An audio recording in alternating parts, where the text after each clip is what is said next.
ক্ষমতার সূত্র কি ভাইয়া? ক্ষমতা পি ইকুয়াল টু ডাব্লু ভাগ টি। পি ইকুয়াল টু কি? ডাব্লু ভাগ টি। ডাব্লু ভাগ টি। তাহলে ডাব্লুটা কি বোঝাচ্ছে? ডাব্লুটা হচ্ছে কাজ এবং শক্তি বোঝাচ্ছে। দেখো ডাব্লুটা কি? কাজ শক্তি। এই যে আমরা কি পেলাম? ডাব্লু হচ্ছে কাজ শক্তি। তাহলে কাজের মাত্রা কি? M L square T inverse two. M L square T inverse two. তাহলে M L square T inverse কি? টু ভাগ কত? টি। টি এর মাত্রা, টি হচ্ছে সময়। তাহলে টি এর মাত্রা কি? সময়ের মাত্রা হচ্ছে টি। সময়ের মাত্রা কি? বড় হাতের টি। তাহলে দেখো ভাইয়া বড় হাতের টি বসালাম। তাহলে কি পেলাম আমরা? দেখো সূচকের ক্ষেত্রে কি বললাম? পাওয়ার কি হয়ে যাবে? পাওয়ারের চিহ্ন চেঞ্জ হয়ে যাবে। তাহলে মনে মনে টি এর উপরে কি আছে? ওয়ান আছে। তাহলে এই ভাগটা উল্টে গেলে পাওয়ার কি হবে? সূচকের পাওয়ার চেঞ্জ হয়ে যাবে।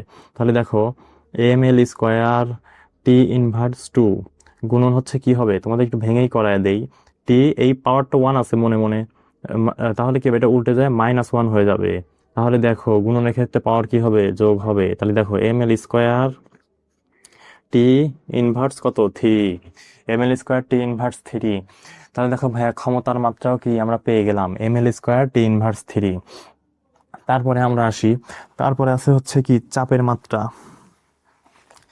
চাপ, চাপের মাত্রা। চাপের ক্ষেত্রে কি হবে ভাইয়া?